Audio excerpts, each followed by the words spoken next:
இவ்வளவு பேர் தான் காது கேட்குதா சர்ச்சில்? இவ்வளவு பேர் தான் கையில இருக்கா?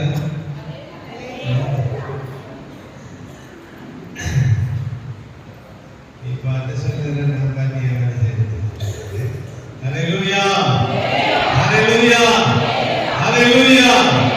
கர்த்தரை நாம் மகிமைப்படுவதாக. தேவனுடைய நல்ல ஆலயத்துக்கு மாறணும், ஒளிவு மாறணும், அபிஷேகம் இறங்கதை இருக்கு.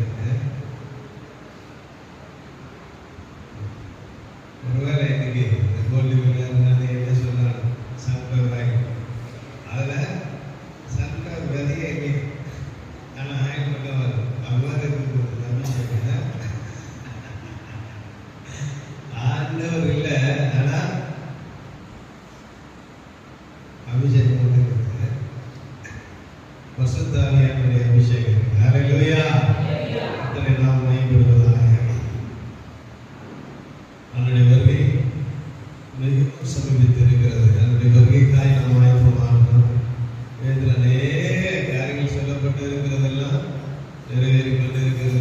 அநேக ஆராய்ச்சியாளர்கள் இந்த உலக சரித்திரத்தையும் வேதத்தை வச்சு நிறைய உதாரணங்களை சொல்லி இது நடக்குது அது நடக்குது இன்னும் அவருடைய வருகை சமீபமாயிடுச்சுன்னு சொல்லி நம்மை எச்சரித்து கொண்டே இருக்கிறார். நம்ம என்ன பண்ணலாம்? நீ சொல்லியிருக்கிறத சொல்லினாரு, நான் செஞ்சிருக்கிறத செஞ்சிருக்கிறது. இன்னும் அந்த மாதிரி செய்தி வந்தால ஸ்கிப் பண்ணிடும். அந்த விளம்பரம் ஸ்கிப் பண்ற மாதிரி அந்த ஆணுடைய செய்தி வரும்போது ஸ்கிப் பண்ணிட்டு மற்றதெல்லாம் ரீல்ஸ் எல்லாம் பார்த்துதான் நிறைய பேர் ஆணுடைய பாடல்கள் ஆணுடைய வசனம் எல்லாம் நிறைய பேருக்கு பிடிக்கும். உலகத்திலே சொல்லப்படுகிற காரியங்கள், உலகத்திலே செய்யப்படுகிற காரியத்திலே மாத்திரம் நாம் என்ன ரொம்ப ஆர்வம் உள்ளவர்களாய் காணப்படுகிறோம்.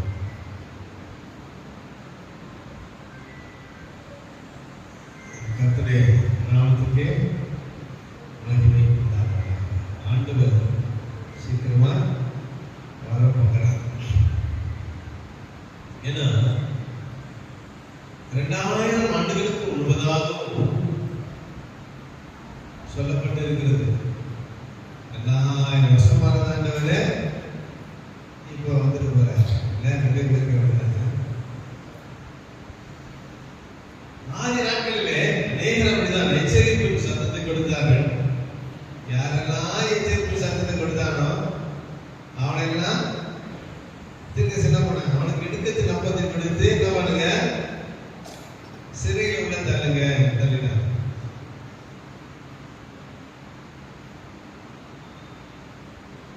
இன்றைக்கு எப்பொழுது எச்சரிப்பு சத்தத்தாரே நிறைய பேருக்கு பிடிக்கல.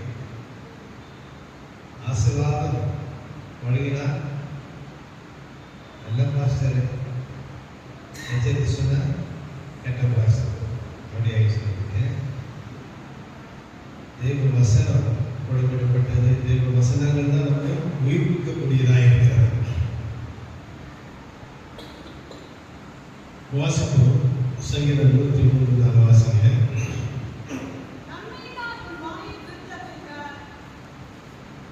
103:4 உன் பிராணனை அழிவுக்கு விலக்கி மீட்டு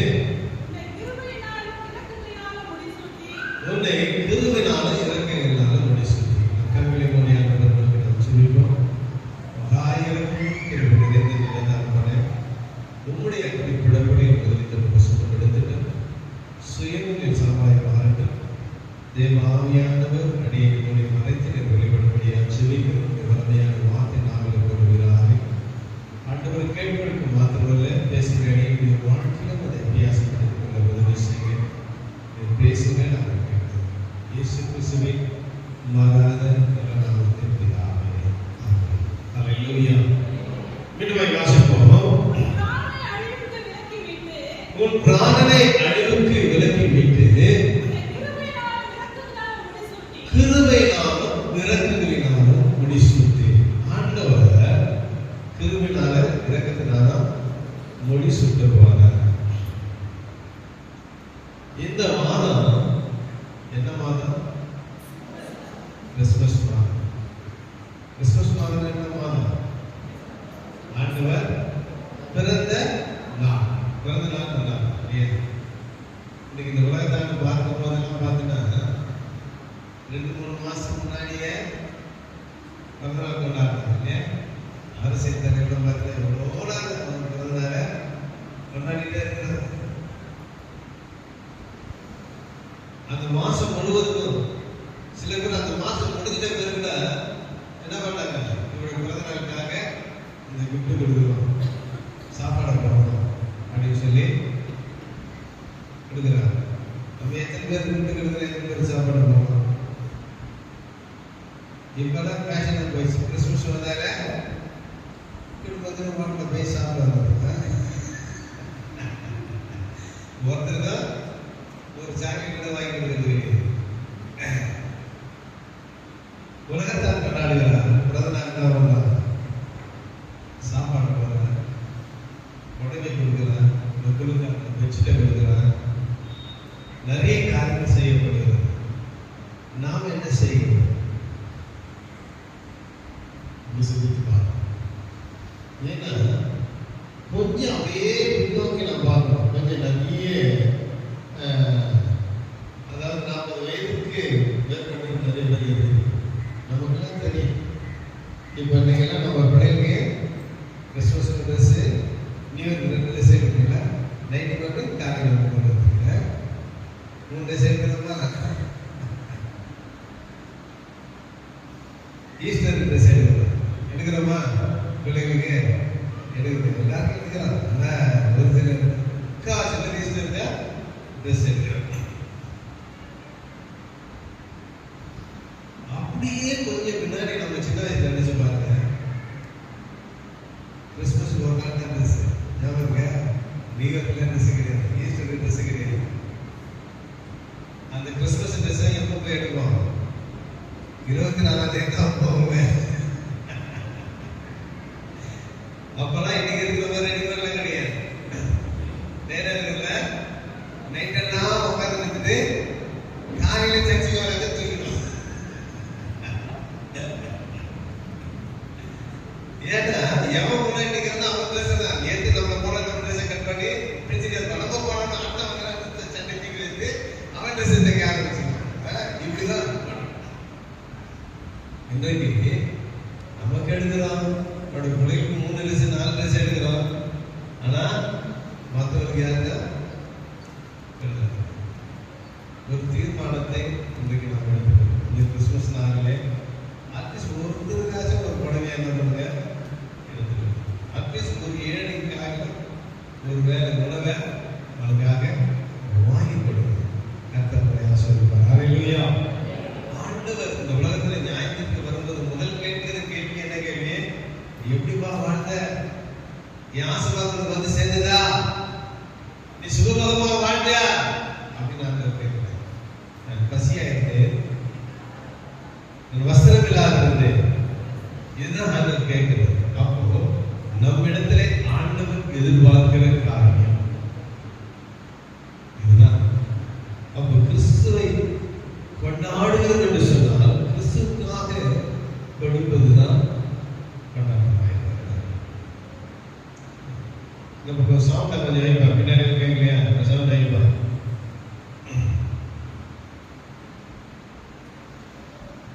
எனக்கே சவுண்ட் பண்ணுறது என் பொண்ணு ட்ரையா இருக்குது, ஏற்கனவே ட்ரையா இருக்குது. மானிட்டர் சரியா கேட்கலையா? ஹல்லேலூயா. கொஞ்சம் இதெல்லாம் கேட்காதனால நான் கத்திக்கிறது மானிட்டர். மானிட்டருக்கு தான் சவுண்டே வருது. ஓகே, மானிட்டர் அது சைடு கேட்குது, பின்னாடி எல்லாம் கேட்குதா? ஓகே. ஏன்னா நிறைய பேருக்கு ஏன்னா ட்ரை பண்ணி சவுண்ட் கம்மியாக இருக்குன்னா சுத்தமாக கேட்க மாட்டேன்னு நினைக்கிறேன். கர்த்தருடைய நாமம் மகிமைப்படுவதாக. ஏன்னா வாரத்துக்கு ஒரு நாள் அன்னைக்கு நான் தூக்க வச்சேன் கூட சத்தத்தை கேட்டாலே தூக்கம் வருது. சத்தம் கேட்கலன்னா இன்னும் நல்லா தூக்கம் வருது. அதாவது கிளைமேட் வேற. இங்கே ஆண்டவர் பிறந்த நாளிலே இங்கே சொல்லப்பட்டு இருக்கிறது, அவர் நம்மை கிருபையினாலும் இரக்கங்களினாலும் முடிசூட்டுகிறார். இந்த நான் இன்னைக்கு நாம் ஆராய்ந்து பார்க்க போகிறோம்.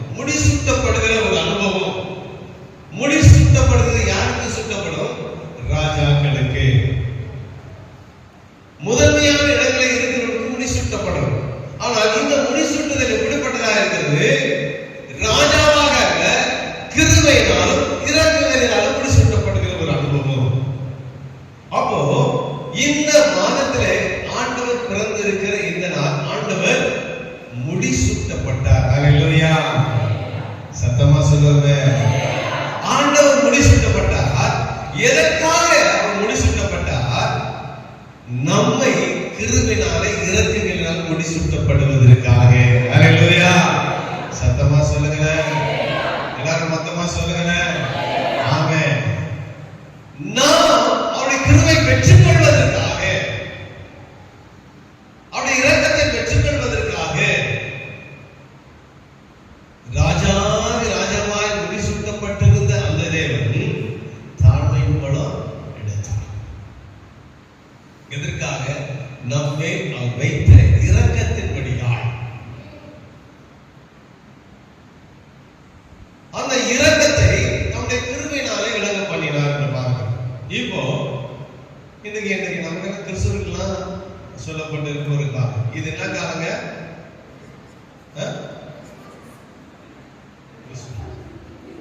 கிறிஸ்துமஸ் காலம்.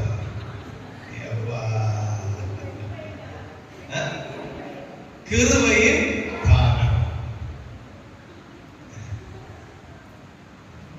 இப்ப என்ன அந்த கிறிஸ்துமஸ் எப்ப 25 வரும்போது போனோம் அந்த இடத்துல இருக்கு. இது கிருபையின் காலம். கிருபையின் காலம் என்று சொல்லப்படுகிற இந்த காலத்திலே அந்திகிறிஸ்து ஆவி கிரியை செய்து கொண்டே இருக்கிறது இல்லையா?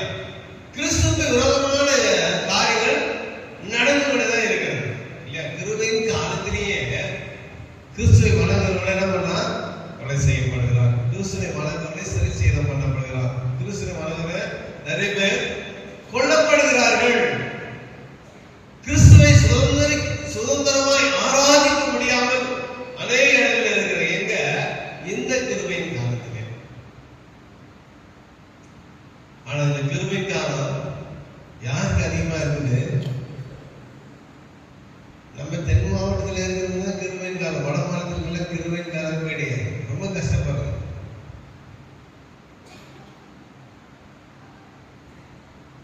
நம்மளுக்கு ரொம்ப கிருபை இருக்கிறதுனாலதான் ஆண்டவர்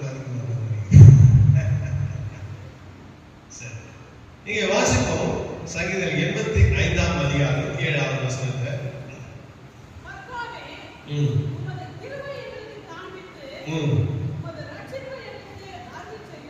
ஆமென். இங்க சொல்கிறாரு, உம்முடைய கிருபையை எங்களுக்கு காண்பித்து உமது ரட்சிப்பை எங்களுக்கு அருளி செய்யும். அப்படின்னா முதலாவது கிருபையை காண்பித்தரணும் என்று கேட்பேன். ஏன்னா நிறைய பேரு கிருபை கிருபை கிருபை கிருபை கிருபைன்னு மாறிக்கிட்டே இருக்கு இல்லையா? ஆனா கிருபை என்ன இது வரைக்கும் தெரியாது. ஏதோ கிருபை அவ்வளவுதான். நான் நிற்பதான்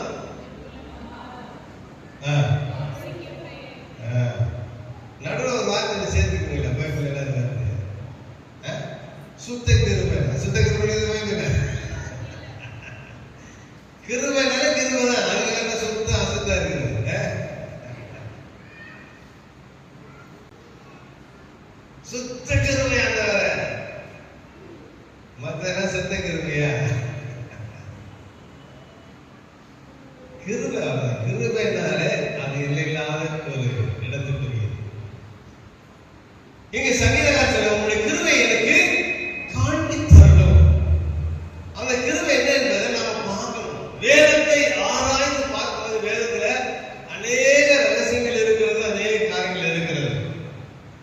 அது ஒரு சில காரியத்தை மாத்திரம் நம்ம இன்னைக்கு பார்க்கணும். இன்னைக்கு அது கிருபை பற்றி சொல்லன்னு சொன்னா ஒரு நாள் பார்த்தா நிறைய இருக்குது. ஆனா ஒரு சில முக்கியமான ஒரு காரியத்தை மாத்திரம் நான் சொல்லி பார்ப்போம். முதல் ஆண்டவர் நமக்கு கொடுத்திருக்கிற அந்த கிருபை நாம் வாசிப்போம். வாசித்த சங்கீதம் 103ல 11ஆவது வசனத்தை வாசிங்க. பூமிக்கு வானம் எவ்வளவு உயரமாய் இருக்கிறதோ அவருக்கு பயப்படுகிறவர்களே அவருடைய கிருபை அவ்வளவு பெரிதாய் இருக்கிறது.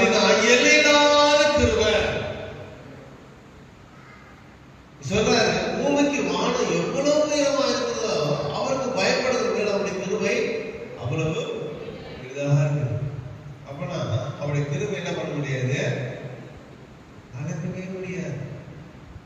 வானத்துக்கும் பூமிக்கும் எவ்வளவு தூரம் தெரியுமா? யாருக்குமே தெரியாது. ஏன்னா அந்த வானம் எங்க முடியுதுன்னு நிறைய பேருக்கு தெரியும். ஒருவேளை நட்சத்திரமே எத்தனையோ கோடின்னு சொல்றாங்க, அதுவே சரியா கணக்கிடப்படவில்லை. சந்திரனை சூரியனை கணக்கிடலாம். விண்வெளியில் இருக்கிற மண்டலங்களை கிரகங்களை கணக்கிடல. எத்தனை பூமிக்கு அதுக்கு எவ்வளவு கிலோமீட்டர் இருக்கு, ஆனா வானம் எவ்வளவு கிலோமீட்டர் இருக்குன்னு தெரியவே தெரியாது. அல்லேலூயா. அவ்வளோ பெரிய கிருபையை கர்த்தர் வைத்திருக்கிறார். அது கணக்கிட முடியாதது. வானத்துக்கு பூமிக்கு எவ்வளவு உயரமா இருக்கிறதோ அவ்வளவு வயசு ஆண்டவர் மேல வச்சிருக்கிறது. ஆனா அதே கிருபை பவுல் சொல்றாரு, சிலர் கர்த்தருடைய கிருபையை போக்கடிக்கிறார்களே. அநேகர் கர்த்தருடைய கிருபையை போக்கடித்துக் கொண்டு இருக்கிறோம். அதை பயன்படுத்தாதபடிக்கு அதை வீணிலே வழங்கி கொண்டிருக்கிறார். முதல் பார்க்கிறது அவருடைய கிருபை எவ்வளவு பெருசா, வானத்துக்கு பூமிக்கும் உள்ள வித்தியாசம். இரண்டாவது வாசிப்போம் அதே அதிகாரத்துல 8வது வசனத்தை வாசிங்க.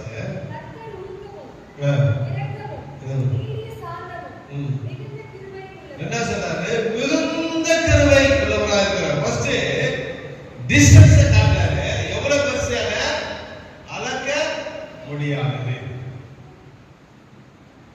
சொல்றாரு. ஒண்ணு குவாலிட்டி அண்ட் குவாலிட்டி.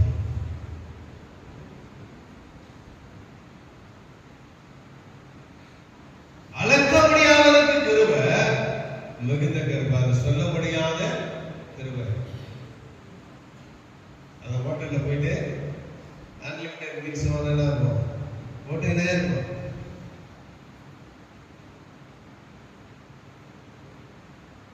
அதுக்கு லிமிட் இல்லாதது.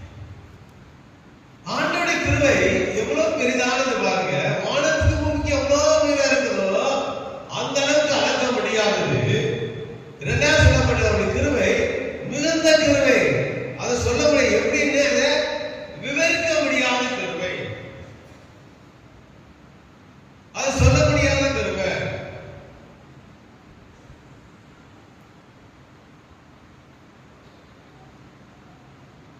அது அல்ல குறையாது.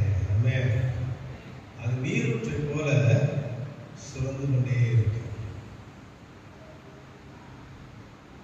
அப்படிப்பட்ட மிகுந்த கிருபை கர்த்தர் வைத்திருக்கிறார். அந்த கிருபைக்கு இடத்துல சொல்றாரு பாருங்க, 117 வாசிங்க.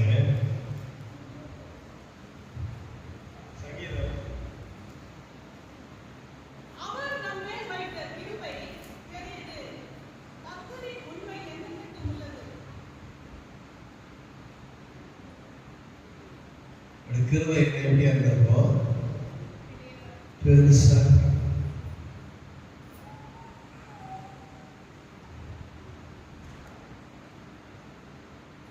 அப்போ அவர் தான் முதன்மையாக.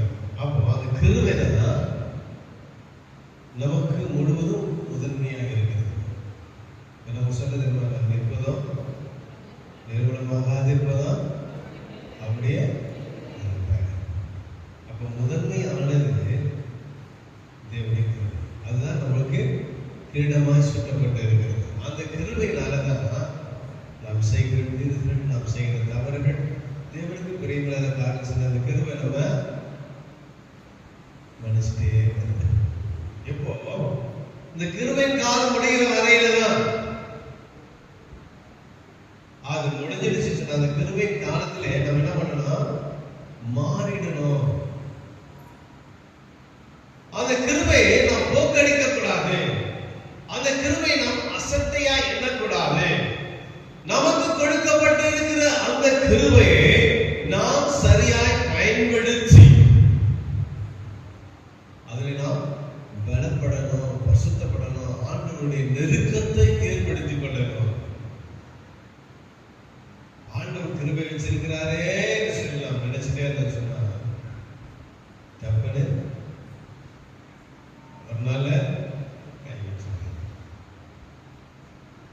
கைவிட்டாமதான் முடிஞ்சு போச்சு நம்ம கதையை.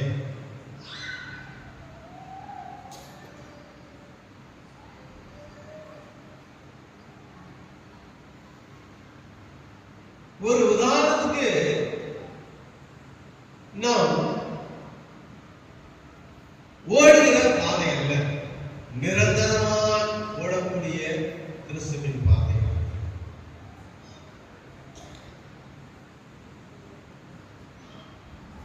பொதுவா சொல்லுவாங்க, என்ன பண்ண மாட்டான், ஒரு வீட்டுல ஒரு பையன் அடங்கலன்னா சரி தான் போவான். அவனுக்கு ஒரு கால்கட்டு போடுப்பா, சரியா கால்கட்டு என்னது கல்யாணம் பண்ணி வச்சிருந்தான். கல்யாணத்துக்கு முன்னாடி கல்யாணம் குழந்தையா இருக்கிற வரையும் அந்த பிள்ளை என்ன பண்ணும், பெற்றோருக்கு ரொம்ப கீழ்ப்படுத்தி நடக்கும், சொல்றதெல்லாம் கேட்க என்ன நடக்கும். நம்ம செய்யாத நமக்கு வந்து செஞ்சுக்கிட்டே இருக்கும். எல்லா பிள்ளைகளும் பாருங்க, பாலியல் கல்யாணம் அம்மா சொன்னாலே செய்கிறீங்க. அடுத்த பாலியல் கல்யாணம் சொன்னால செய்யணுமா, கால்வழி கொடுக்கணும், என்னன்னா வலிக்கிட்டான், என் வேலை மாட்டினானே இல்லைன்னா இப்பதான் ஆசைப்பட்டு போயிட்டேன், இப்பதான் நான் காலேஜ் போயிட்டு வருது, அவளுக்கு ரொம்ப டயர்ட் ஆகிடுது.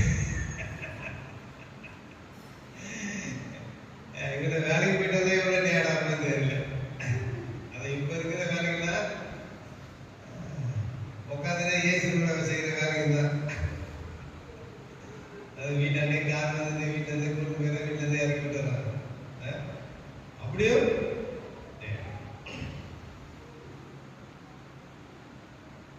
எதை சொன்னாலும் கேட்கறது கிடையாது. கால் கட்டு போட்டா தான் அளவு சொல்லி கால் கட்ட போட்டோம், போட்ட என்ன இடம் நடு ராத்திரி ஏது போனே எங்க போன தூக்கம் வந்து எழுந்து தூக்க கண்டோட வண்டி போட்டிட்டு பொண்டாட்டி சொன்ன இடத்துல போயிதான்.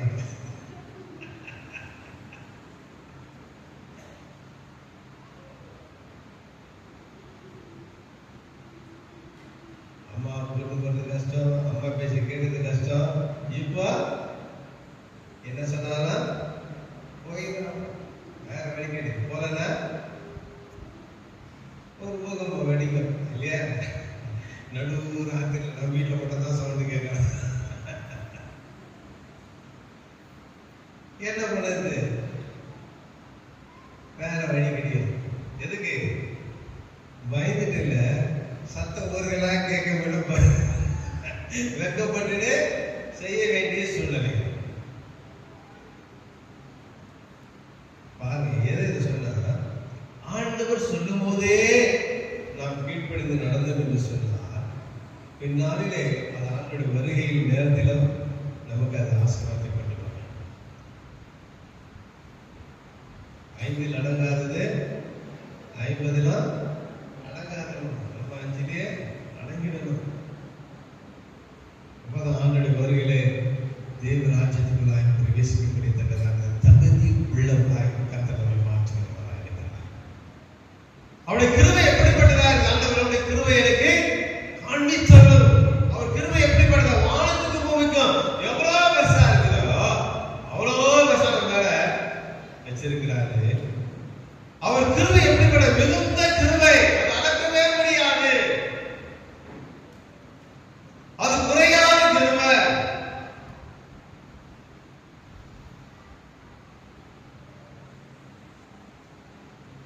அந்த கிருபை எப்படிப்பட்டதா இருக்கு, மிகவும் பெரியதா இருக்கு. எல்லாரும் நம்ம ஃபர்ஸ்ட் முதல்ல இருக்கு. அப்படிப்பட்ட கிருபை கர்த்தர் கொடுத்திருக்கிறார். அந்த கிருபையினாலே நமக்கு கிடைக்கிற பலன்களை இன்றைக்கு நம்ம வாசிப்போம். எசையா 54 அதிகாரம் 8வது வசனத்தை வாசிங்க. அற்ப காலம் உண்ட கோபத்தினாலே இமைப்பொழுது மறைத்தேன். ஆனாலும் நித்திய கிருபையுடன் உனக்கு இறங்குவேன். என் கர்த்தராகிய மீட்பர் சொல்லுகிறார் என்று சொன்னா என்ன சொல்றாரு? நித்திய கிருபை. இப்ப கிருபை அளக்க முடியாது, அது பெருசா இருக்குது. அந்த கிருபை எப்படிப்பட்டதா இருக்குன்னா நித்திய கிருபை. நித்தியம் என்றால் என்ன? எப்பொழுதும், அது முடிவு இல்லாதது. அப்படின்னா இந்த உலகத்துல வாழ்கிற வரையில மாத்திரமல்ல, மறித்து தேவ ராஜ்யத்துக்குள்ள போகிற வரைக்கும் அந்த கிருபை நமக்கு வருமா? தலையில சொல்லமா, சத்தமா சொல்லுமா, வேற மொத்தமா சொல்லுமா, தொண்ணூறுல சொல்லமா?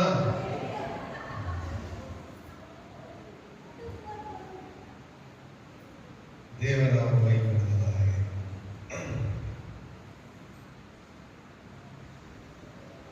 இங்க பாருங்க, அந்த நித்தியம் என்பது இந்த உலகத்தில் வாழ்கிற வரையில அல்ல, உலகத்தின் முடிவு வரை அது கொண்டு போகிறதா இருக்கிறது. தேவ ராஜ்யம் வரைக்கும் அது கொண்டு போய் அந்த நித்தியத்தை நம்ம வைக்கக்கூடியதா அந்த நித்திய கிருபை. நம்ம நினைச்சிருக்கிறோம் அந்த கிருபையை விளங்க பண்ண ஆண்டவரை காண்பித்தாலும் ஐயா, அந்த கிருபை இன்னைக்கு நமக்கு தெரியல. பொன் ஒழிந்திடும், பொருள் ஒழிந்திடும், உலகத்தில் இருக்கிற எல்லா மரங்களும் ஒழிந்திடும். ஆசாரியின் பதவி, விசுவாசின் பதவி, எல்லா பதவியும் ஒழிஞ்சிடும். ஆக எல்லாவற்றுக்கும் ஆண்டவரே தலைவராக இருப்பார். நம்ம எல்லாம் விசுவாசியா இருப்போம். அவருக்கு முன்பாய் நிற்கத்தக்கதாக எல்லாரும் ஒரே கூட்டமாய் போவோம். அந்த ஒரே கூட்டமாய் தேவ சமூகத்தை கொண்டு போகிறது என்ன? அந்த கிருபை. நித்தியத்துக்கு கொண்டு போகிற நித்தியமான கிருபை. அதற்கு முடிவு கிடையாது.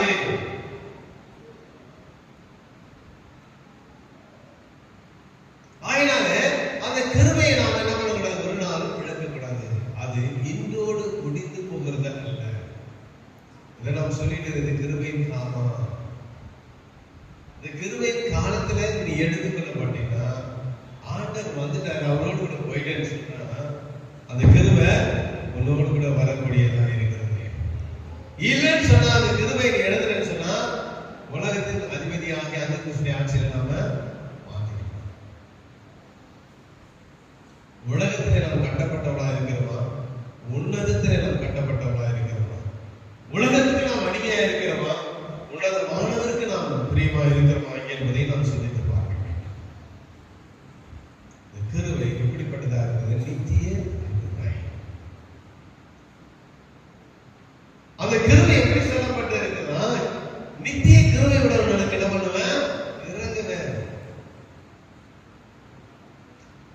இந்த இரக்கத்தை ஆண்டவர் இந்த உலகத்தோடு முடிக்கவில்லை, உன்னதத்துக்கு கொண்டு போகிற அளவிற்கு அந்த கிருபை இருக்குது. அவர் நம்மை இரக்கம் கொண்டபடியினாலே அந்த நித்திய கிருபை நமக்கு கொடுத்திருக்கிறார். அது மாத்திரம் இல்ல, வாசிப்போம் ரோமர் 6ஆம் அதிகாரம் 23ஆம் வசனத்தை வாசிங்க. பாவத்தின் சம்பளம் மரணம், தேவனுடைய கிருபை வரமா, தேச கிறிஸ்துவினால் உண்டாகும் நித்திய ஜீவனாக. எது கிருபை வர எப்படிப்பட்டதா இருக்கிறது? நித்திய ஜீவனுக்குரியதா இருக்கிறது. பாவத்தின் சம்பளம் மரணத்துக்குரியதா இருக்கிறது. அப்போ அந்த கிருபை நாம் பெற்றபடினால பாவத்தின் சம்பளமாகிய மரணத்திலிருந்து நாம தப்பிச்சிட்டோம். அந்த மரணத்திலிருந்து நாம் தப்பித்துக் கொண்டபடியினாலே இப்போ நமக்குள்ள என்ன கிடைச்சது? நித்திய கிருபை. நித்திய ஜீவனுக்குரிய கிருபை நாம் பெற்றது. பிரியமானவர்களே, அந்த கிருபை நமக்கு என்ன பண்ணுகிறது?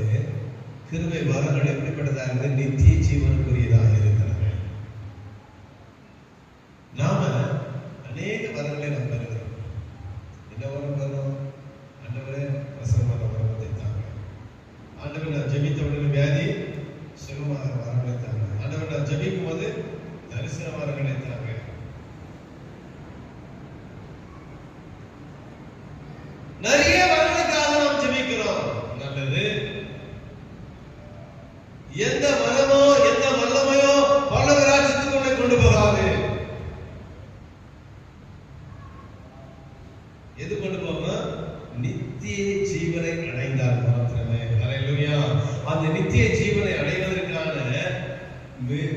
முக்கியமான பிரதானமான வரையறை கிருபை வரமோ நித்திய ஜீவனை கொடுக்கிறதா இருக்கிறது. எல்லா காரணத்தை தேவன் மேம்படுத்துகிறோம். நித்திய ஜீவனுடைய கிருபையை நாம் பெற வேண்டும். ஆண்டவருடைய கிருபை எனக்கு காண்பித்து தர வேண்டும். அந்த கிருபை நித்தியமான கிருபையாக இருக்கிறது. அந்த கிருபை வரம் எப்படிப்பட்டதாக இருக்கிறது? நித்திய ஜீவனை அடைவதற்கான ஒரு கிருபையாக இருக்கிறது. அப்போ நாம் கிருபை பெற்று நல்லது.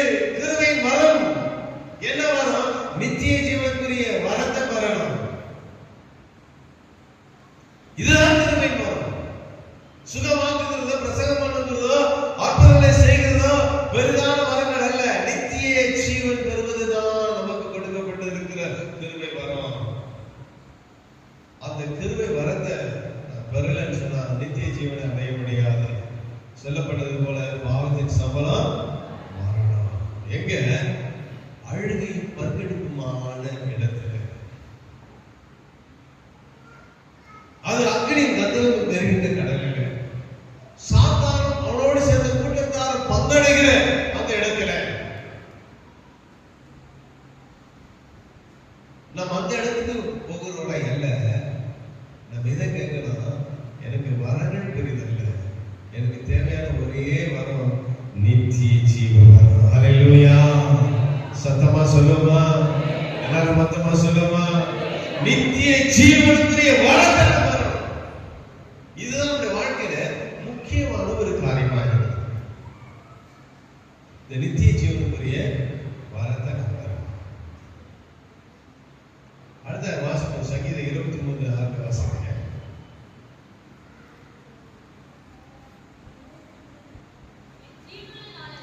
என் ஜீவனுள்ள நாளெல்லாம் நன்மையும் கிருபையும் என்னை தொடரும். கர்த்தருடைய வீட்டிலே நீடித்த நாட்களாய் நிலைத்திருப்பேன். இங்க பாருங்க, ரெண்டு காரியம் சொல்லப்பட்டு இருக்கிறது. என் ஜீவனுள்ள நாளெல்லாம் நன்மை கிருபை தொடரும். எப்போ? ஜீவனுள்ள நாள் எங்க? இந்த உலகத்துல வாழ்கிற இல்லையா? உலகத்துல வாழ்றவங்க என்ன தொடரும்? நன்மை தொடர்ந்து கிருபை தொடரும்.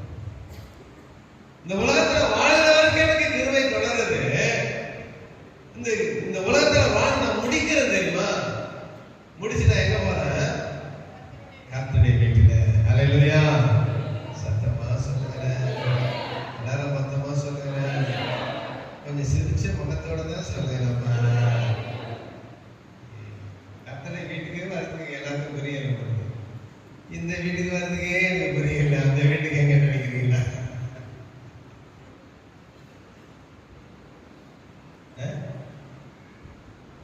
கர்த்தருடைய வீட்டிலே நீடித்த நாளாய் நிலைத்திருப்பார். இங்கதான் நீடித்த நாட்கள. இந்த உலகத்தில் நீடித்த நாட்கள் கிடையாது. எல்லாருக்கும் முடிவு உண்டு. இந்த உலகத்துல வாழ்கிற வரையில எனக்கு என்ன உண்டு? நன்மை உண்டு, கிருபை உண்டு. ஆனா அந்த கிருபை எங்க இருக்கு? நீடித்த நாளாய் வாழக்கூடிய அளவுக்கு என்னை கொண்டு போகிறதா இருக்கிறது. ஹல்லேலூயா. அதுதான் கிருபை வரமாகிய நித்திய ஜீவன். இந்த உலகத்துல யாராலும் நீடித்து வாழ முடியாது. எல்லாருக்கும் மரணம் உண்டு. மனிதன் பிறப்பதும் பிறகு மரிப்பதும் ஒவ்வொரு மனிதனுக்கு நியமிக்கப்பட்டிருக்கிறது. அவன் கிறிஸ்தவனா இருக்கலாம், முஸ்லீம்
ஹல்லேலூயா. என் ஜீவனுள்ள நாளெல்லாம் எனக்கு நன்மை தொடர்கிறது.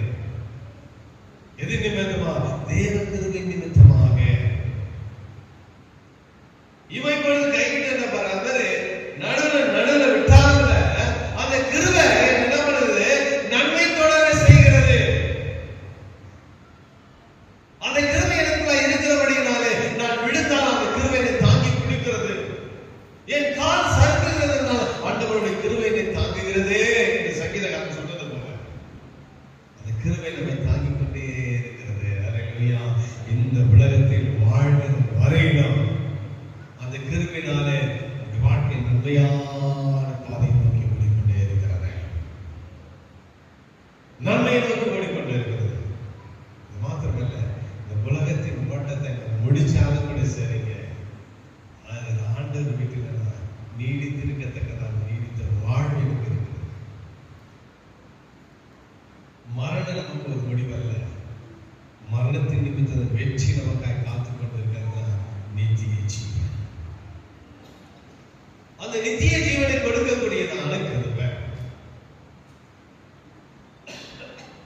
அதுதான் சொல்றாரு மறுபடியும் அந்த சங்கீதம் 103 வாசிங்க.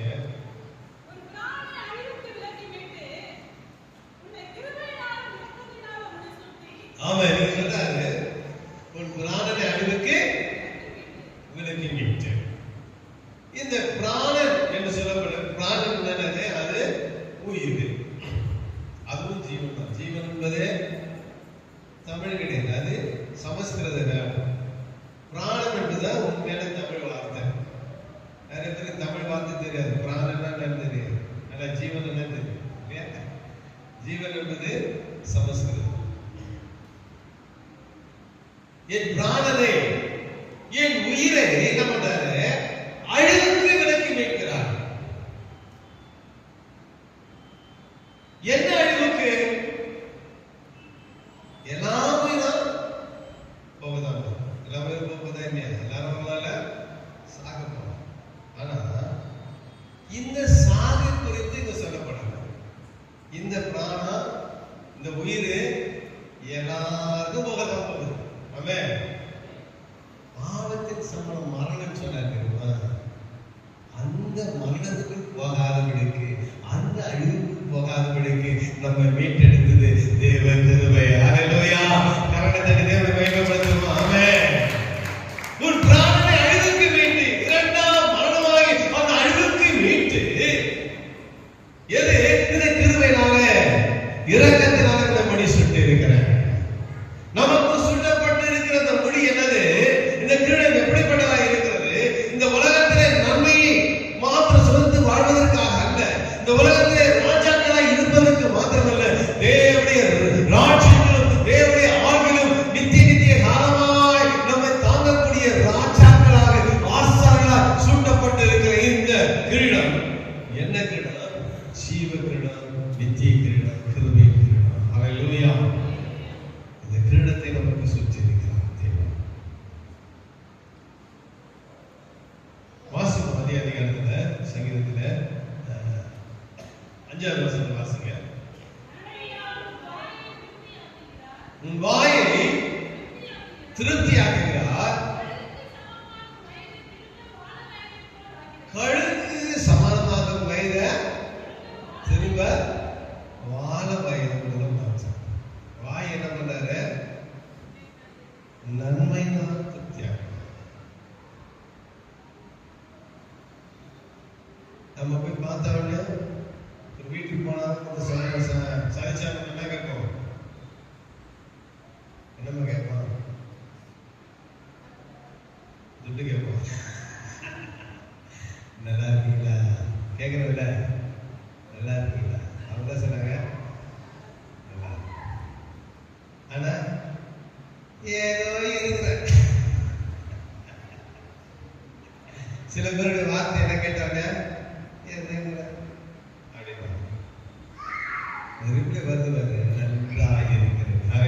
காரணம் என்ன? என் கர்த்தர் நல்லவராய் இருக்கிறபடினாலே நான் நன்றாய் இருக்கிறேன். ஹல்லேலூயா. என் கர்த்தர் நல்லவர். இருக்குதான், இந்த உலகத்துல வாழ்கிற வரைக்கும் இருக்குதான். யோபை விட நம்ம பெரிய பெரிய பரிசுத்தவன் கிடையாது. அவனுக்கே பாடு இருக்கும். நம்மளா ஒண்ணுமே கிடையாது. நம்மளாம் ஒரு என்ன சொல்றது, நம்மளாம் ஜீரோதான். இவங்க பார்க்குவாங்க. அவனுக்கே அவ்வளவு பெரிய பாடு வந்துச்சுன்னா நமக்கு வர பாடலாம் ஒரு பெரிய பாடே கிடையாது. அப்படியானால் இங்க சொல்லப்பட்டிருக்கிற காரியம், உன் வாய் எப்படி பண்ணுகிறாரா, நன்மையினாலே திருப்தியாக. ஏன்னா நிறைய பேருக்கு நன்மையே தெரிய மாட்டாங்க. நான் அடிக்கடி அவன் சொல்றேன், யாரு வேணாலும் வீட்டுக்கு போய் நல்லா இருக்கீங்க நல்லா இருக்கீங்க, வீட்டுல வந்து கேட்டா இல்ல அப்படின்னு கேட்டா என்ன சொல்லுவோம்? வீட்டுல என்னன்னா இல்லையோ எல்லாத்தையும் சொல்ல மாட்டோம். இது இல்ல அது இல்ல லிஸ்ட் போட்டு சொல்ல மாட்டீங்களா? கண்டிப்பா சொல்லுவோம்.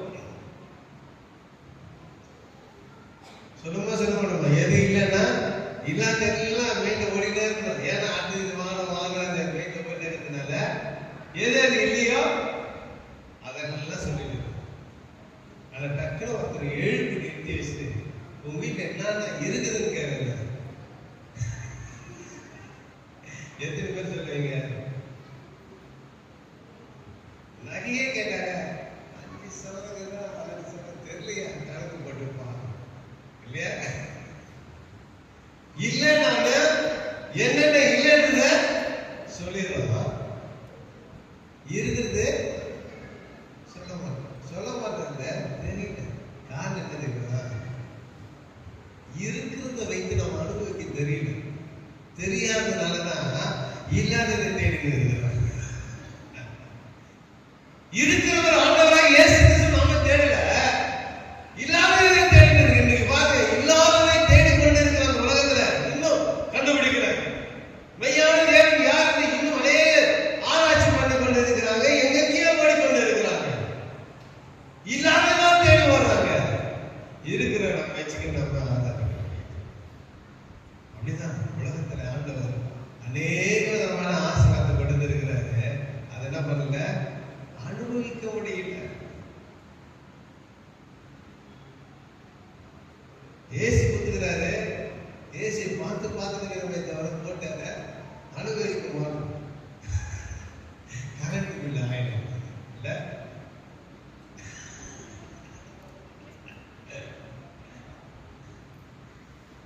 அப்போ இல்லை என்பதை காட்டிலும் இருக்கிறதை அனுபவிக்கணும். இருக்கிறதை அனுபவித்தாலே நம்முடைய வாழ்க்கையில மிகுந்த சந்தோஷம். ஹல்லேலூயா. சத்தமா சொல்லுங்களேன். அதனால பிரியமானவர்களே, இருக்கிறதை வச்சு அனுபவி. இல்லைன்னு சொன்னாலே இல்லாம. ஏன்னா பொதுவா நிறைய பேர் சொல்றாங்க, சைக்கிள்ல போடுவேன், பைக் மேல ஆசை, பைக்ல போறது, கார் மேல ஆசை, கார் வாங்குறதுக்கு அதை விட காஸ்ட்லியான கார் வாங்கணும் முதல்ல, அப்புறம் அதுக்கப்புறம் தான் பிளைன் ஹெலிகாப்டர் எல்லாம் போவாங்க. இவன் கார்ல போனா அந்த கார் போவான், இது எந்த கார் அதை விட நல்லா இருக்கு. அப்போ ஆசைக்கு அளவே இல்லை. நம்ம அப்படியே ரிவர்ஸ்ல பார்க்க மாட்டோம் பாருங்க.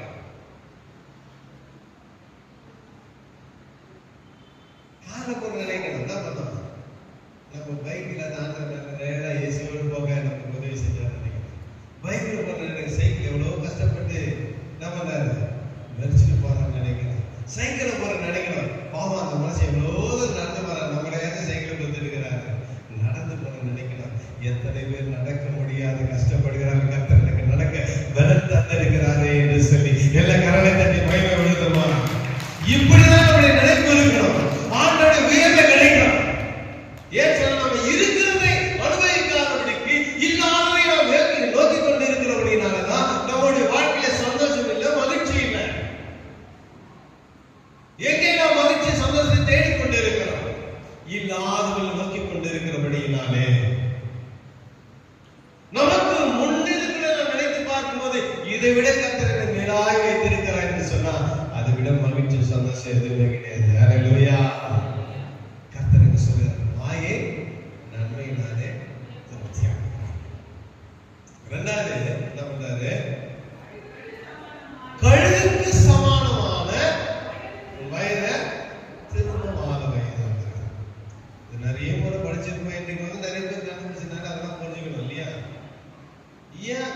இன்றைக்கு மறுபடியும் வாழ வயது போல அது வயதான உடனே ஒரு மலை மேல போயிட்டு ஒரு முதல்ல இருந்து தன்னுடைய சிறகுகள் எல்லாம் நம்மளாம் குடிக்கு போடுறோம். திருப்பி அந்த சிறகு வளர வரைய காத்திருக்க வந்தாலும் திரும்பி அது எப்படி இருக்கு ஃபர்ஸ்ட் எப்படி இருந்தா அது மாதிரி சிறகடித்து மாறி. அப்போ கழுகுக்கு போல என்ன பண்ணுறாங்கன்னா சமானமாய் நமக்கு வாழ வயது கொடுப்பார். வாழ வயது கொடுப்பாரு கொடுக்க மாட்டாரா? கொடுப்பாரு. இப்போ கொடுப்பாரு. எப்போ கொடுப்பாரு தெரியல. நானும் முக்கிய வகையில கஷ்டப்பட்டுட்டாரு. நானே இடுப்பு வகையில கஷ்டப்பட்டுதான் இருக்கிறேன். எப்போ கொடுப்பாருன்னு தெரியல. அல்லேலூயா. ஆண்டோட வசனம் சொல்லுது, வாசிங்க. ஏசாயா 65ஆம் அதிகாரம் 20வது வசனம் வாசிங்க.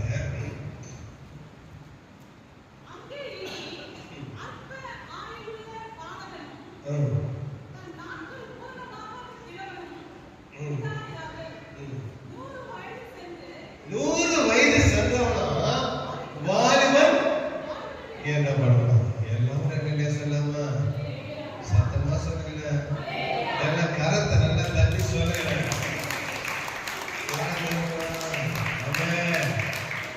எல்லாம் தட்டு. Hallelujah. Praise the Lord. Praise the Lord.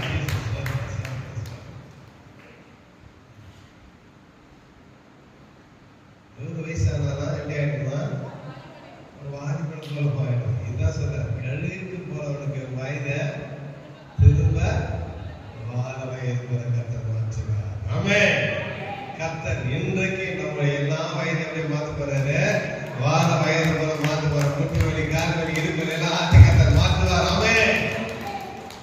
அவர் சர்வ வல்லமையுள்ள தேவனாய் இருக்கிறார். தேவ கிருபை எப்படிப்பட்டதாய் இருக்கிறது?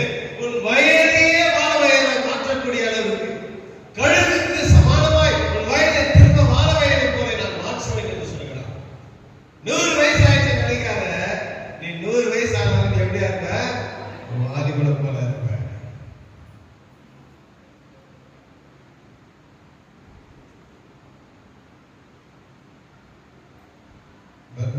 ஏசாயா 78ஆம் அதிகாரத்தில் சொல்லப்பட்ட வாக்கியத்துடன் பாடப்படுற, அங்கே ஒரு நெடுஞ்சாலை வழி இருக்கும், அது ஜீவ வழி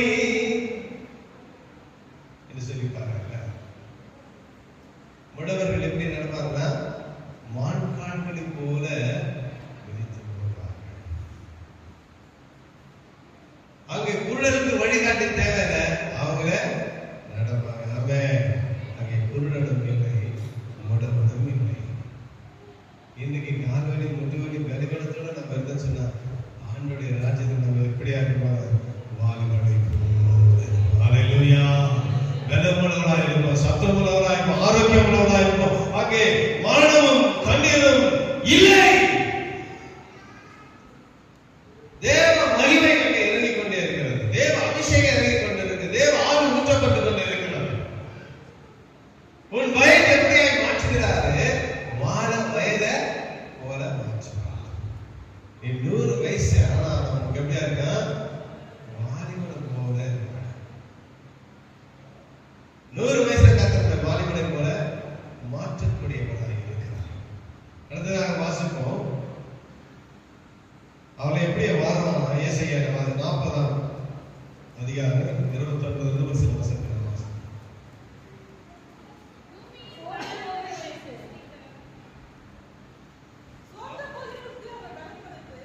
சோர்ந்து போகிறவனுக்கு அவர் பலன் கொடுத்து, சத்துவம் இல்லாதவனுக்கு சத்துவத்தை பெருக பண்ணுகிறவராக இருக்கிறார். பிரியமானவர்களே, இன்னைக்கு சோர்ந்து போன உள்ளத்தோடு சத்துவம் இல்லாத நீங்கள் காணப்படுகிறீர்களா? கர்த்தர் உனக்கு பலன் கொடுத்து தம்முடைய சத்துவத்தால் அவர் பெருக பண்ணுகிறவராக இருக்கிறார். ஹல்லேலூயா. இன்றைக்கு பலவீனத்தோடு சத்துவம் இல்லாத பலனற்ற நீங்கள் வந்திருக்குன்னு சொன்னா வயது எப்படியாய் மாறப்போகிறது? வாலிப வயதை போல மாறப்போகிறது. இந்த 26ஆம் ஆண்டுக்குள்ள நீ பிரவேசிக்கும் போது புதிய பலனோடு, புதிய ஆரோக்கியத்தோடு, புதிய சத்தத்தோடு பிரவேசிக்கத்தக்கதான தேவன் தம்முடைய பலனால் நிரப்புகிறவராய் இருக்கிறார். அடுத்த வசனத்தை வாசிங்க.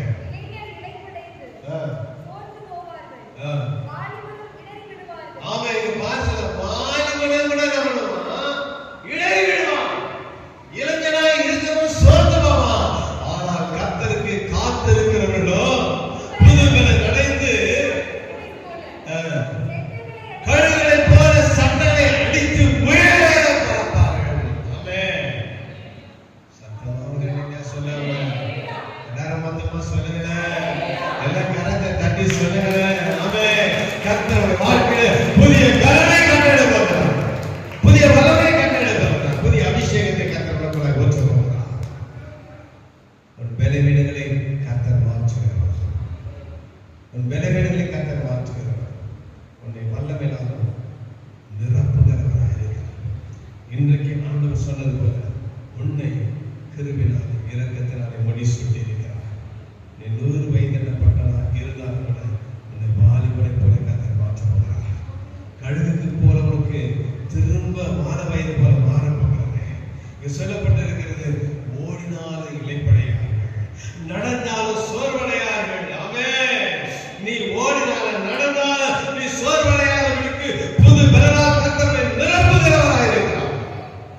இன்னைக்கு பலவீனத்தோடு சோர்வோடு கூட வந்திருக்கிற கர்த்தர் சொல்றார், கிருபையினாலே நான் முடிசூட்டி இருக்கிறேன்.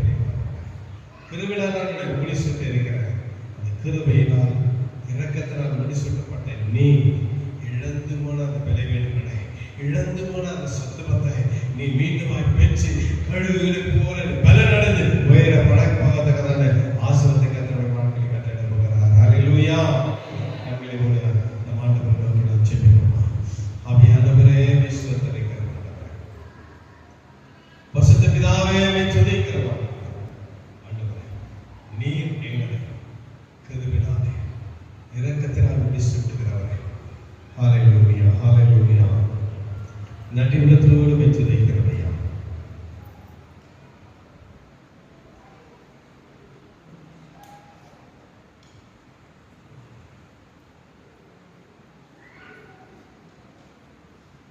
ஆண்டவரே, இந்த காலங்களில் வந்திருக்கிற ஒவ்வொரு பிள்ளைகளை ஆண்டவரை நோக்கி நாங்கள் பார்க்கிறோம்.